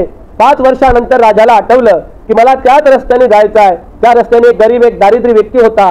आता मी त्याला 5 वर्षापूर्वी एक श्रीमंत बनण्यासाठी भेटवस्तू दिली होती. आता तो श्रीमंत झाला असेल, गाडी बंगला असेल. आणि राजा जेव्हा त्या नगरातून जाते, संपूर्ण गावभर फिरते, त्याला कुठं बंगला दिसत नाही, गाडी दिसत नाही, त्याला तीच 5 वर्षापूर्वीची झोपडी दिसते, तीच गरिबी, तेच लाचारी, तीच दारिद्र्यता दिसते. राजाला खूप दुःख होते आणि राजा म्हणते बाबा, मी तुला तर खूप श्रीमंत होण्यासाठी, मालक बनण्यासाठी, तुझी गरिबी नष्ट होण्यासाठी तुला एक भेट वस्तू दिली होती आणि तू 5 वर्षानंतर आजही गरीब आहे. तर म्हणते हो म्हणते महाराज, काय केलं तू त्या भेट वस्तूचं? तो म्हणते महाराज, मी शेतामध्ये जायचो, झाडं कापायचो आणि ते कापलेले झाडं त्याला आगी लावायचो आणि त्याचे कोळसे बनवायचो आणि माझ्या या भट्टीमध्ये टाकून द्यायचो. राजा म्हणते 10 एकर चंदनाच्या झाडाला आगी लावून कोळसे केले. हो म्हणते महाराज सर्व कोळसे करून टाकले. आता हे बाजूला लाकूड आहे म्हणते एवढंसं राहिलेलं, या लाकडाला सुद्धा म्हणते मी आगीत टाकून देईल. राजा म्हणते या लाकडाला तू घे आणि चंदनाच्या मार्केटमध्ये घेऊन जा आणि ते विकून टाक. त्याने ते चंदनाचं लाकूड घेतलं, मार्केटमध्ये गेला, तो विकला, त्याला 1 लाख रुपये भेटले. तो पश्चाताप करू लागला, एवढ्याशा लाकडाचे मला लाखो रुपये भेटले आणि 10 एकर चंदनाचे झाडं मी कोळसे करून टाकले. जर तेच झाडं विकले असते तर मी श्रीमंत असतो. उपासक उपासिकांनो, बाबासाहेबांनी संविधानाच्या माध्यमातून तुम्हाला डॉक्टर, इंजिनियर, वकील, तहसीलदार, कलेक्टर, कमिशनर, बिझनेसमॅन म्हणण्यासाठी अधिकार दिले. त्या संविधानाचे कोळसे करून टाकले आणि संविधान दिनाला आम्ही पुष्प टाकतो आणि संविधान बाबासाहेबांनी लिहितो. आजही गरीब, आजही दारिद्र्य, आजही शोषित, आजही वंचित आहोत. जेव्हा निवडणुका येतात तेव्हा ज्यांनी संविधानाला विरोध केला, ज्यांनी संविधानाच्या घटनेतला कलमा बदल केला, आम्ही त्यांना मतदान करतो आणि ते संसदमध्ये जातात आणि तेव्हा आम्ही रस्त्यावर येतो. बुद्धगया मुक्त करा, बुद्धलेणीला संरक्षण द्या, शिक्षण व्यवस्था मोफत करा. मागल्याने भेटत नाही. तुम्हाला मालक बनण्याची संधी होती तेव्हा तुम्ही पूजन करण्यात राहिलात. आम्हाला राग येत नाही. आम्हाला चीड आणि राग कधी येते? जेव्हा बुद्ध विहारामध्ये अध्यक्षपदासाठी माझं नाव घेतलं नाही तेव्हा राग येते. जयंतीच्या बाबासाहेबांच्या पुतळ्याला हार घालण्यासाठी माझं नावच घेतलं नाही तेव्हा राग येते. तिला पुढे केलं, मला केलं नाही. तिला पुढे जागा दिली, मला दिली नाही तेव्हा राग येते. पण अन्याय, अत्याचार, शोषण वृत्ती चालू आहे, जाती व्यवस्था मजबूत होत आहे तरी आम्हाला चीड येत नाही. वामनदादा कर्डक म्हणतात, मला चीड येत नाही हाच माझा गुन्हा. दोष देऊ कुणा, माझ्यातला भीम मीच केला उन्हा. माझ्यात बाबासाहेब असते तर मी अन्याय अत्याचाराच्या विरोधात बोललो असतो. पण माझ्यात बाबासाहेब फक्त स्कॉलरशिप पुरते, आरक्षणापुरते, एसटी जागेवर राखीव आहे म्हणून तेवढ्या पुरते आहे. पण अन्याय, अत्याचार, शोषणाच्या विरोधात जो बंड करून उठते, जो बोलते, जो कार्य करते त्याच्यात बाबासाहेब असतात. बाबासाहेब घरात बसणाऱ्या माणसामध्ये नाही, गुलामी करणाऱ्या माणसात नाही, मनुवादी विचारधारेच्या पक्षात पार्टीत राहून त्याची चाकरी करणाऱ्यात नाही. शोषणाच्या विरोधात, अन्याय अत्याचाराच्या विरोधात जो बोलते, जो कार्य करते, जो त्याग बलिदान करते तिथे बाबासाहेब जिवंत आहेत. आणि म्हणून वामनदादा कर्डक म्हणतात की आम्हाला अन्याय अत्याचाराच्या विरोधात चीड उत्पन्न झाली पाहिजे. बाबासाहेब आंबेडकरांचा जीवनातील एक प्रसंग आहे. सातारा जिल्ह्यामध्ये बाबासाहेब आंबेडकरांचा परिवार होता. जेव्हा बाबासाहेब एक 5-6 वर्षाचे होते, तेव्हा भीमाईनं एक बाजार भरलेला होता बाजूला आणि भीमाईला असं वाटलं की त्या बाजारामध्ये जावं आणि एखादी चांगली साडी अंगाला असावी. तुम्हाला साडी घ्यायची तर कोण कोण जाते दुकानामध्ये? तुम्ही स्वतः जाता ना. मग भीमाईला वाटलं साताराचा बाजार भरलेला आहे आणि बाजारामध्ये जाऊन एखादी साडी आणली पाहिजे. उन्हाळ्याचे दिवस होते. त्या 5 वर्षाच्या विवाहाला आपल्या कडेवरती घेतलं आणि रस्त्याने पायी चालल्या. पायात चप्पल नव्हती, पाय भाजत होते. दुकानाच्या समोर गेल्या बाजारामध्ये, दुकानामध्ये इतर महिला होत्या. दुकानात जाण्याचा कुठलाही अधिकार नव्हता. त्या रस्त्यावरती उभ्या राहिल्या, पाय भाजत होते, उन्हाने डोकं तापत होतं. भीमाईनं आपल्या डोक्यावरचा पदर भिवाच्या डोक्यावरती ठेवला. 5 मिनिट, 15-20 मिनिट झाले. दुकानामध्ये इतर महिला होत्या. कोणती साडी पाहिजे, कोण्या कलरची साडी पाहिजे, कोण्या भावाची पाहिजे त्या महिला विचारत होत्या. अंगाला लावून साडी पाहत होत्या, घेत होत्या आणि निघून जात होत्या. अर्धा तास झाले भीमाई रस्त्याच्या बाजूला उभ्या आहे, दुकानामध्ये जाऊ शकत नाही.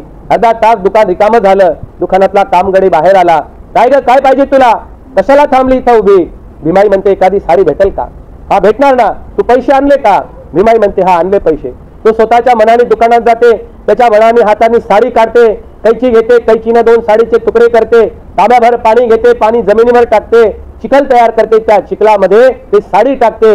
चिखलाने भरलेली साडी काठीवर घेते, भीमाईच्या अंगावर फेकते. चल घेते साडी आणि ते ठेव बाजूला पैसे. भीमाई ते साडी घेतात, रस्त्याने जातात. 5-6 वर्षाचा भिवा आपल्या आईला बये म्हणायचे. बये, असं काग केलं त्या माणसाने तुझ्यासोबत? त्या महिलांना पाहिजे ते साडी, पाहिजे त्या कलरची साडी, पाहिजे त्या भावाची साडी दिली, पण तुला त्यांनी फाटलेली साडी, चिखलात भरलेली साडी तुझ्या अंगावर फेकली. असं का केलं तुझ्यासोबत? भीमाई म्हणते भिवा, आपल्या आया बहिणीसोबत, आपल्या माणसासोबत हजारो वर्षापासून असंच होते. त्यांना चांगले कापड घालण्याचा, चांगलं बोलण्याचा, चांगलं खाण्याचा, मान सन्मानाने वागण्याचा अधिकार नाही. भिवा, आपले हे सर्व शब्द ऐकतात, मोठे होतात, त्यांच्या मनात चीड उत्पन्न होते आणि मोठे झाल्यावरती एक संकल्प करतात, ज्या जातीत, ज्या समाजात माझा जन्म झाला त्या समाजाची दयनीय अवस्था, वाईट परिस्थिती बदलण्यासाठी जर का मी असमर्थ ठरलो, माझ्या हाताने बंदुकीच्या गोळ्या माझ्या डोक्यात घालून माझं जीवन समाप्त करील. बाबासाहेबांच्या मनात चीड उत्पन्न झाली.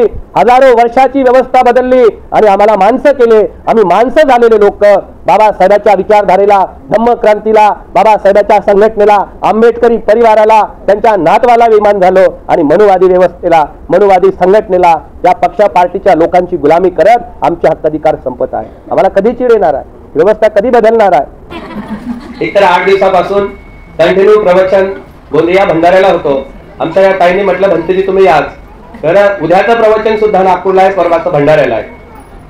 तर 1 दिवसासाठी इतक्या लांब येऊन जाणे, मी आधीच बोललो की 1 घंट्याच्या प्रवचनातून काही होणार नाही. प्रवचन ऐकत आहोत आपण, कृती काम करावं लागेल. आणि तुम्ही एवढ्या मोठ्या प्रचंड मोठ्या संख्येत एवढं सुंदर परिसरात विहार आहे, या विहाराचा वापर या संपूर्ण पुण्याच्या गाव खेड्यात वस्ती तांड्यात लोकांमध्ये जाण्यासाठी 1-2-4 श्रामणेर प्रचारक तयार करून इथं ठेवले आणि तुम्ही खूप मोठ्या प्रमाणामध्ये काम करू शकता.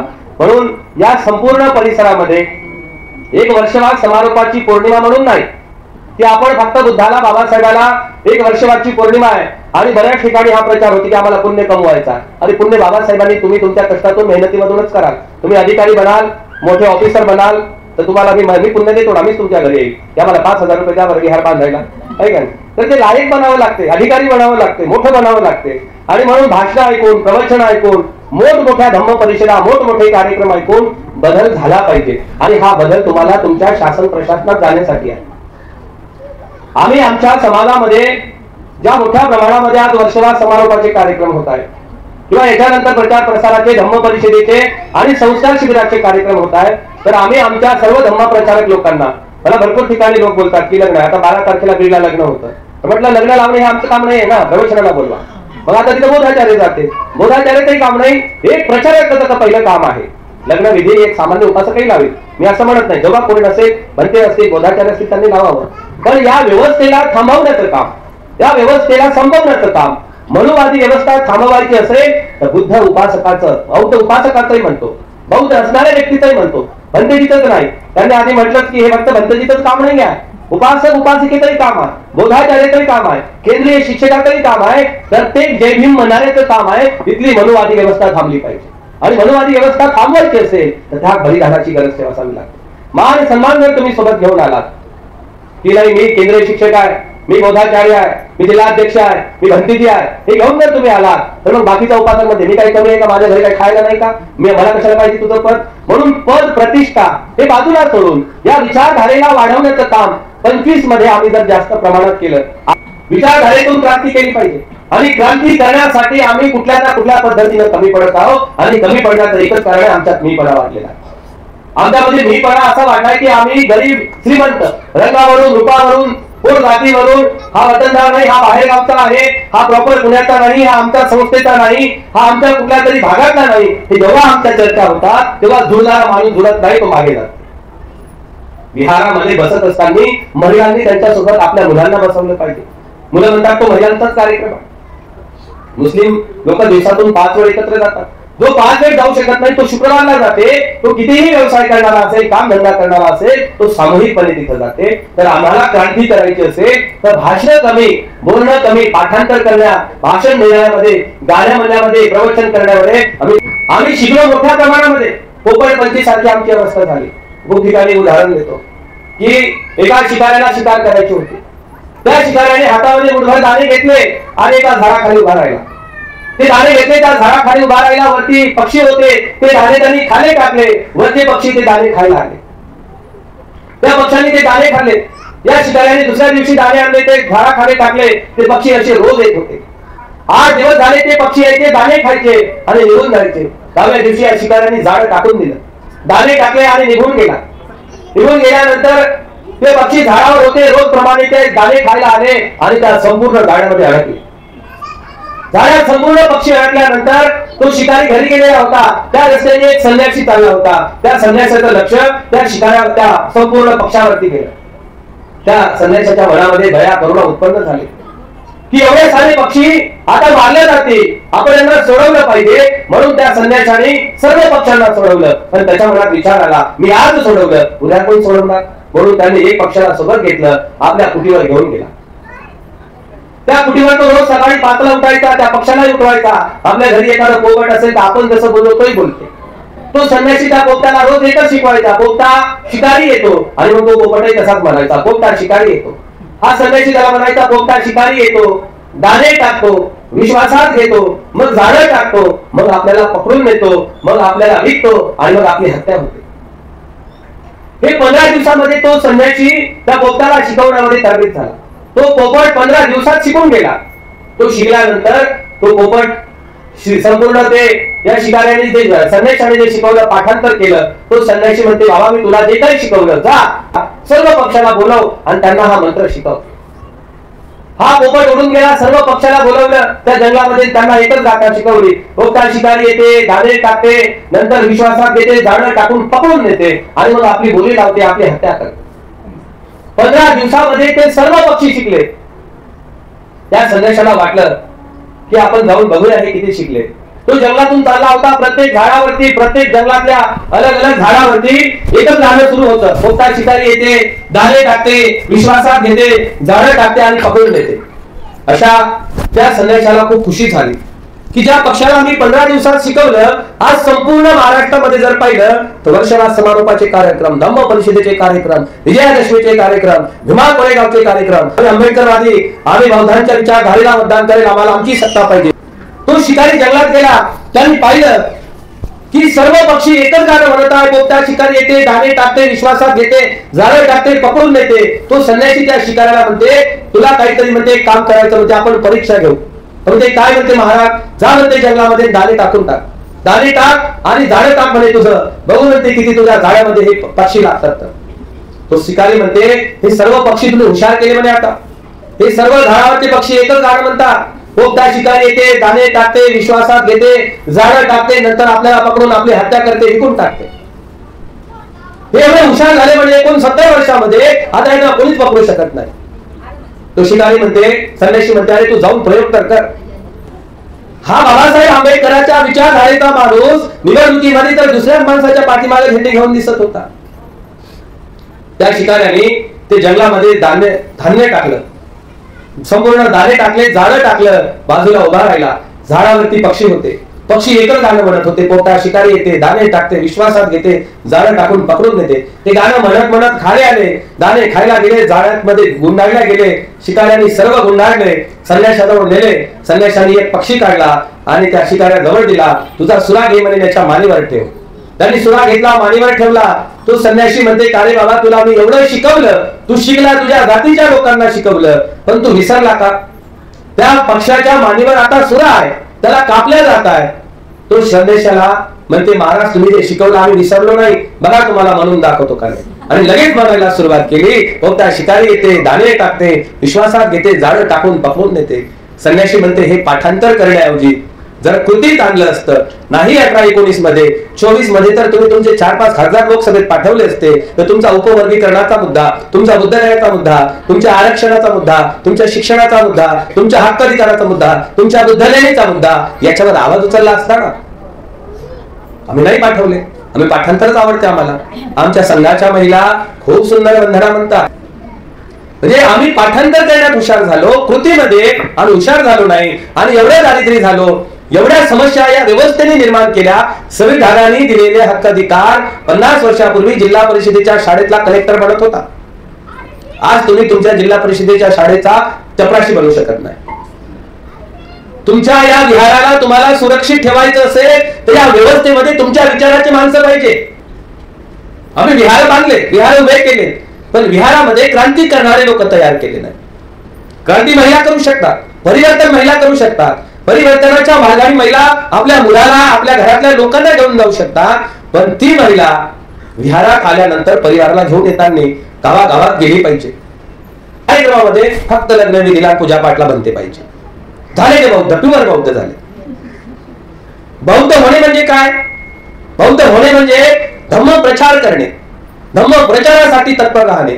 शोषित, पीडित, वंचित, दुर्लक्षित माणसाला, भटकलेला, भरकटलेला, अज्ञानंद श्रद्धेत कर्मकांडा गुरफटलेल्या माणसाला सद्धम्माचा मार्ग दाखवणे. सब्बदान धम्मदान जिनाती याला म्हणतात. तुमच्या वाणीतून, कृतीतून, बोलण्यातून भटकलेला माणूस जर सद्धम्माच्या मार्गात येत असेल, हे सर्वात मोठं दान आहे. अभ्यासिका उद्या झाल्या पाहिजे. एवढे सुंदर विहार दशक पडलेले आहे. 10-20 मुलं राहू शकतात, चांगल्या पद्धतीने एज्युकेशन घेऊ शकतात, शिकवू शकतात. भरपूर विहार आहेत पुण्यामध्ये. त्या विहारामध्ये 10 मुलं जरी ठेवले, गाव खेड्यातून लोक येतात, रूमचं भाडं भरू शकत नाही, स्कॉलरशिप भेटत नाही पाहिजे त्या पद्धतीनं, समस्या खूप मोठ्या आहेत. जर एज्युकेशन करणाऱ्या मुलांना जर आम्ही राहण्याची विहारात व्यवस्था केली, म्हणजे विहार फक्त परित्राण पूजा करण्याचं केंद्र नाही, सामाजिक, शैक्षणिक, आर्थिक, नैतिक, राजकीय लढे निर्माण करण्याचं, माणसाला नीतिमान, निर्भय बनवण्याचं, निर्दोष, निष्कलंक बनवण्याचं, संघटन करण्याचं ठिकाण बुद्ध विहार आहे. आणि त्या बुद्ध विहारातूनच क्रांती तयार होते. त्या बुद्ध विहारातूनच नीतिमान माणसं तयार होतात. फितो भवतु लोकोच राजा भवतु धम्मिको. या देशाचा राजा धम्मिको पाहिजे असेल तर धम्मिको पहिले माणसं तयार करावं लागतील. मतदार हा नीतिमान असेल तर नीतिमान मतदार नीतिमान नेता तयार करते. आणि नीतिमान नेता जर बनेल तर नीतिमान राजा तयार होईल. जेव्हा नीतिमान राजा सम्राट अशोकासारखा तयार होईल तर सोन्याचा धूर निघणारा भारत तयार होईल. म्हणून या देशाला नीतिमान राजा निर्माण करण्याचं काम एक बुद्ध विहार करू शकते. बुद्ध विहाराची भूमिका खूप मोठी आहे. देशाच्या, समाजाच्या जडणघडणीमध्ये, अस्तित्वामध्ये सर्वात मोठं नेतृत्व कुठल्याही क्षेत्रामध्ये, तुमच्या संसारिक जीवनामध्ये, तुमच्या कुठल्याही जीवनामध्ये जर सुख पाहिजे असेल, चांगलं जीवन पाहिजे असेल तर विहारातून भेटते. आणि त्या विहारात येण्यासाठी आपल्याला टाइम पाहिजे. आज आपण वर्षवार समारोपाच्या निमित्तानं जर एकत्र आलो म्हणजे 1:15 वाजला, मला असं वाटतं की मी बोलायला अजून सुरुवात केली नाही. इतकं सारं तुमच्या समोर बोलायचं, पण तुम्हाला भूक लागलेली आहे का नाही? तर काही प्रॉब्लेम नाही आहे. तुम्ही मोठ्या प्रमाणामध्ये महिला इथं एकत्र आलात. या महिलांचं परत अशाच पद्धतीनं जर एखादं प्रवचन तुम्ही लावू शकलात, म्हणजे मला जे काही बोलायचं आहे, पॉम्पलेट काढा छानपैकी, ज्या परिसरामध्ये फिरा, काही मोठा खर्च येत नाही. धम्म परिषदा मोठ्या होतात, खाण्यावरती गाण्यावरती खर्च होते. बौद्ध लोकांनी एवढा खर्च न करता प्रवचन होते. आपल्या चांगल्या लोकांना बोलवा. प्रत्येक महिलांनी इथं ठरवा की मी 10 लोकांना घेऊन येईल. हा संकल्प करा. किती मोठा जागा होईल आणि त्याच्यानंतर आपल्याला किती सुंदरपणे बोलता येईल. आपण महिन्यातून एक जर कार्यक्रम घेतला, प्रत्येकाचं कर्तव्य आहे. तुमचे पैसे इथं विहारात चाललेत, दवाखान्यात गेल्याने चांगलं वाटते का? पण ते पैसे सद्धम्माच्या प्रचारासाठी जात आहे, लोकांच्या जागृतीसाठी जात आहे. हा टाइम जो आहे तुमचा इथं येण्याचा, बुद्ध म्हणतात या जगातलं सर्वात सुखदायी काय असेल, कुशल काय असेल तर धम्म श्रवण करणे आणि एकत्र येऊन काम करणे. सुखो बुद्धानुत्पादो सुखा सद्धम्म देसना सुखा संघर्ष सामग्री समद्दानं तपो सुखो. बुद्धाचा जन्म होणे सुखद आहे, धम्म देशना श्रवण करणे सुखद आहे आणि त्याच्याही पलीकडे सामूहिकपणे एकत्र येऊन केलेलं कार्य हे सुखदायी आहे. आजकाल लोक म्हणतात आमच्याच घरी 5 फुटाची मूर्ती आहे म्हणते, आम्ही एक नाही 5-5 धनतेजी बोलावले म्हणते पौर्णिमेला.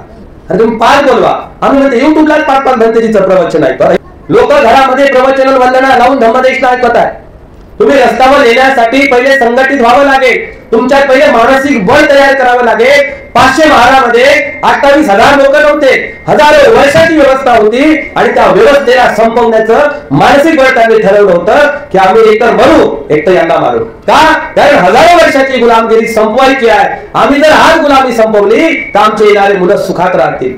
म्हणून 28,000 लोक हे त्या 500 महारापुढे संख्या नव्हती, त्यांच्यापुढे समस्या होती गुलामीची, लाचारीची. आणि ही गुलामीची, लाचारीची व्यवस्था 500 महारांनी संपवली. आम्ही आज लाखो आहोत, कोट्यावधी आहोत, पण आम्ही ना खैरलांजीचं, ना जवखेड्याचं, ना रमाबाई हत्याकांडचं, नगरचं जे काही प्रकरण झाले असतील 69 वर्षामध्ये एकही न्याय देऊ शकलो नाही. आम्ही विचारला पाहिजे की सांग विमराया तुझ्यात काय होते ते आमच्यात नाही. तू मात्र एक, आम्ही मात्र लाख, तरी लढाई आम्ही जिंकलोच नाही.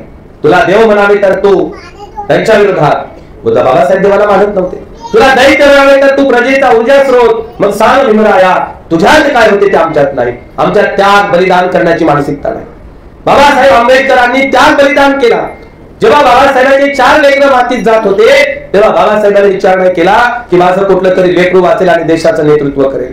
आम्ही तर पहिले आमच्या लेकराची व्यवस्था करतो. चळवळीला त्याग बलिदानाची गरज असते. फुकट काही मोठं होत नाही. दिलेलं संविधान, दिलेले हक्काधिकार जर वाचवायचे असतील तर आम्हाला एकत्र यावं लागेल. आम्ही आजच जर एकत्र आलो नाही, बुद्धगयाचा लढा सुरू आहे, पहिली गोष्ट आम्हाला एकत्र यावं लागेल. कोणीतरी नेतृत्व करत आहे, त्या नेतृत्वाच्या पाठीशी उभं राहावं लागेल. पण आम्हाला नेतृत्वही चालत नाही आम्हाला. आणि म्हणून उपासक उपासिकांनो, बाबासाहेब आंबेडकरांनी जे काही दिलं त्या दिलेल्या सर्व गोष्टीला वाचवायसाठी आम्हाला काम करावं लागेल. बाबासाहेब म्हणतात अन्याय अत्याचार चालू असताना तो तुम्ही सहन केला, शांत बसला तर तुमच्या 1000 पिढ्या गुलाम तयार होतील. अन्याय अत्याचार चालू असताना त्याचा विरोध केला आणि विरोध करत असताना वेळ प्रसंगी तुम्हाला मरण आलं तरी चालेल, तुमच्या मरणाचा बदला तुमच्या येणारे तुमची पिढी घेईल. भीमा कोरेगावच्या युद्धामध्ये 500 महारांनी 28,000 कापले, म्हणून तिथून या व्यवस्थेला संपवणारी पिढी तयार झाली. बाबासाहेबांसारखे लोक तयार झाले आणि आमच्यासारखे स्वाभिमानी लोक बाबासाहेबांच्या त्या बलिदानातून तयार झाले, म्हणून आपण त्या व्यवस्थेला विरोध करू शकतो. आपल्यातून भीमा घे पुन्हा जन्म तू या दिनांसाठी. कशाला घेईल भीम जन्म? भीमाने आपले 4 लेकर मारावे, रमाईला मारावं, आणि भीमाईचं 1 लेकरू वाचलं रमाईचं, त्या लेकर यशवंत, यशवंताचा बाळासाहेब, आणि बाळासाहेबाला सर्व समाज विरोध करतो. म्हणजे त्या बलिदान करणाऱ्या कुटुंबाप्रती आपण किती बेईमान आहोत. त्या बलिदान तर आपण करतच नाही.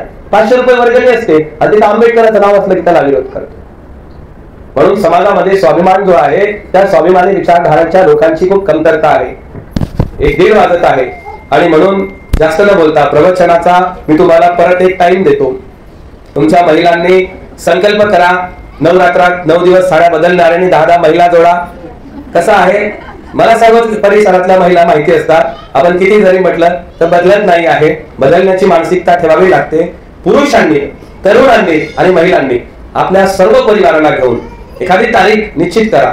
ताईला विचारा, आणखी कोणीतरी नियोजन करा आणि त्या दिवशी आणखी 1-2 चांगले वक्ते तयार करा.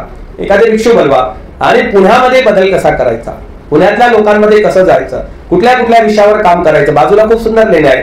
पुण्याच्या आजूबाजूला संपूर्ण बुद्धाचं वलय आहे.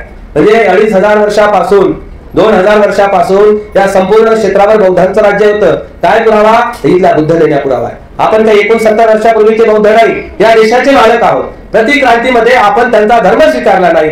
ना इंग्रजाचे गुलाम झालो, ना हिंदूचे गुलाम झालो, ना मोगलांचे गुलाम झालो. या 3ही धर्माला नाकारलं, म्हणून आपण अतिशूद्र झालो. आणि म्हणून बाबासाहेबांनी 56ला ओळख करून दिली की तुम्ही या देशाचेच मालक आहात. आणि म्हणून या देशामध्ये परत आम्हाला ते चांगले दिवस आणायचे असतील. आम्हाला बोलण्याचा, हिचीवर घालण्याचा, तुम्हाला हे चांगले कपडे घालण्याचा, धम्मप्रचार करण्याचा, व्यवसाय करण्याचा, शिक्षण घेण्याचा, पाहिजे त्या ठिकाणी राहण्याचा अधिकार संविधान देते. संविधान वाचलं तर विहार वाचणार, संविधान वाचलं तर तुमच्या बुद्ध विहार, बुद्धवंदना वाचणार. आणि संविधानच नसेल तर तुमचा भिक्षू, तुमचा धम्मप्रचारक, तुमचं विहार नसणार आहे. आणि म्हणून धम्म हा आचरण करण्यासाठी, निर्दोष निष्कलंक जीवन जगण्यासाठी आहे. पण तुम्हाला सुरक्षित, निर्भय, नीतिमान, सोबत संरक्षण, चांगल्या प्रकारचं जीवन जगण्यासाठी संविधानाची गरज आहे. आणि या संविधानाला पोखरलेला आहे 90% या व्यवस्थेनं. ते वाचवणं तुमच्या हातात आहे. ते रस्त्यावर आंदोलन करून, मोर्चे काढून, निषेध करून नाही वाचत. तर तुमच्या विचाराचे माणसं संसदमध्ये असले पाहिजे, कायदे मंडळात असले पाहिजे, तेव्हाच वाचणार आहे.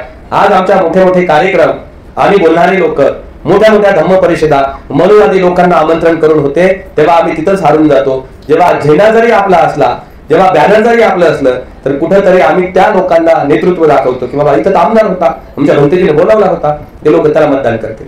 नाही ना? तर आपल्या पैशातून आपली विचारधारा वाढली पाहिजे. आपल्या पैशातून आपली विचारधारा वाढवा. आपल्या पैशातून आपलं नेतृत्व उभं करा. आणि आपल्या पैशातून आपली विचारधारा जेव्हा वाढेल, नैतिकता वाढेल, नीतिमान लोक विहारात येतील, ते सर्व क्षेत्रामध्ये छानपैकी असं नेतृत्व उभं करतील. म्हणून इथल्या महिलांच्या प्रती, इथल्या पुरुषांच्या प्रती एक सर्वांप्रती मंगल कामना करतो. बाबासाहेब आंबेडकरांनी सर्वांना समान अधिकार दिले. पुरुषांनी महिलाला कमजोर समजू नये आणि महिलांनी पुरुषाला पण समजू नये. प्रत्येक विहारात वाद आहे, महिला पुढे पुढे करतात, आहे ना. मंदिरात महिलांना प्रवेश नाही. पण महिला, तुम्ही पाहिलं का, तुमच्या समोर सिंधुताई सपकाळचं उदाहरण आहे ना. तिच्या नवऱ्याने तिला काढून दिल्यावर किती अनाथाची आई बनली. बाबासाहेबांच्या जीवनामध्ये रमाईचा आदर्श माहिती आहे.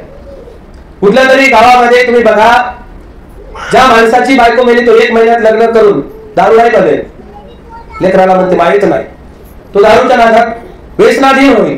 ज्या बाईचा नवरा मेला ती कधी दारुडी बनत नाही, व्यसनाधीन बनत नाही, ते लेकराला खंबीरपणे वागवते, जगवते, शिकवते. एवढं दुःख पचन करण्याचं, बलशाली ताकद निर्माण करण्याचं काम बाईत असते. आणि म्हणून बुद्धांनी, बाबासाहेबांनी पहिलं महत्व बाईला दिलं. आणि म्हणून महिलेने जो धर्म बाईचा मंदिरात गेल्याने विटाळ समजते, तिच्या सावलीने देव विटाळते, त्या मंदिराच्या देवाच्या नादाने लागू नये. लागायचं का? जिथं समता आहे, बंधुता आहे, मैत्री आहे, जिला महिलेला अधिकार आहे, इतर विहारात अधिकार आहे, समता आहे. हमेशा आपण तो विचार केला पाहिजे की ज्या धर्माने तुम्हाला माणुसकीची शिकवण गेली, तो धर्माच्या विचारधारेला सोडू नका. एक शेवटचं उदाहरण देतो. एका गावामध्ये एका मुलीचं लग्न झालं. ती नवऱ्याच्या घरी नांदायला गेली. तो नवरा इतका त्रास द्यायचा, रोज तिला शिवाय द्यायचा, मारायचा, सासू तिला त्रास द्यायची, तिचा दीर असेल, सर्व परिवारातले लोक तिला शिवाय द्यायचे, मारायची, दिवसभर काम करायची, भांडे घासायची, कपडे धुवायची, साफसफाई करायची आणि रात्रीचं उष्ट अन्न तिला खायला भेटायचं. मान नाही, सन्मान नाही, सोनं नाही, चांदी नाही, अंगावर चांगले कपडे नाही, फाटके तुटके कपडे, दिवसभर काम करायची, गुलामासारखी जगायची. तिच्या वडिलांनी ती परिस्थिती पाहिली. इतकी मेहनत करून माझ्या मुलीचा सन्मान होत नाही, इतके हिला शिव्या घालतात, बोलतात, अपमानाचं झिणं जगतात, तिला व्यवस्थित सन्मान नाही, तिला बाजूला काढलं आणि त्या घरातून फारकत घेतली आणि तिचं लग्न करून दुसऱ्या मुलासोबत लग्न लावलं. तो इतका सुंदर होता, तिला 8 दिवसातून चांगली साडी आणायचा, 2-3 महिन्यातून सोनं करायचा, गाडी बंगला पैसा खाणं सोनं राहणं सर्व व्हायचं, पण तिला महिन्यातून कधीतरी आठवण यायची जुन्या नवऱ्याची. 56 मध्ये फारकत घेतली बाबासाहेबांनी, आपल्या बाबाने जुन्या धर्माच्या फारकती घेतल्या आणि बौद्ध धर्मात आणलं. ज्या धर्मात तुम्हाला सन्मान नाही, जिथे तुमचा विकार होते, जिथे तुमचा अपमान होते, त्या धर्माची का घडी घडी तुम्हाला आठवण का जातात? तिथं जिथं सन्मान आहे, आदर आहे, सत्कार आहे, तुम्हाला जुन्या धर्माच्या आठवणी येऊ देऊ नका. हे उदाहरण मी तुमच्यासाठी दिलं, तुम्हाला लेट समजलं असेल मला माहिती नाही. समजलं? ठीक आहे. सर्वांप्रती मंगल कामना. माझा पूर्ण आवाज बसलेला आहे आणि माईक जर व्यवस्थित असता आणि तुम्ही शांत चित्ताने ऐकून घेतलं, जेवढे काही बोललो परत पुढचं प्रवचन शांत चित्ताने तुम्ही ऐकावं आणि त्याचं नियोजन घरोघरी जाऊन व्हावं, लोकांमध्ये व्हावं. कारण आपल्याला लोकांमध्ये जागृत करायचं आहे, लोकांना संघटित करायचं आहे. तुम्ही बुद्धाच्या प्रती कितीही दान कर्म केलं, खूप ठिकाणी पुनर्जन्माच्या पाप पुण्याच्या गोष्टी लोक करतात. आमच्या भंतेजी सोबत एका ठिकाणी गेलो होतो मी. लोक म्हणतात, कार्यक्रमात गेलो तर काही ठिकाणी भंतेजी म्हणतात की तुम्ही दान कर्म केलं तर पुढचा गंगेटातलं जोर संपलं, तो तर हातात भविष्य पाहते. आणि बाबासाहेब म्हणतात, ग्रह आणि तारे माझं भवितव्य बनवत असतील, माझ्या मेंदूचा माझ्या मनगटाचा काही उपयोग नाही. आणि म्हणून मनगटाचा मेंदूचा वापर करा, तर प्रगती होईल. एवढं बोलतो आणि इथं थांबतो. पुढील कार्यक्रम काही सूचना देतील. काही महिला चिवर दान करणार आहे, दीक्षापात्र दान करणार आहे. ज्यांना जे जे काही दान धर्म करायचा आहे त्या महिला पुढच्या सूचना देतील. ठीक आहे.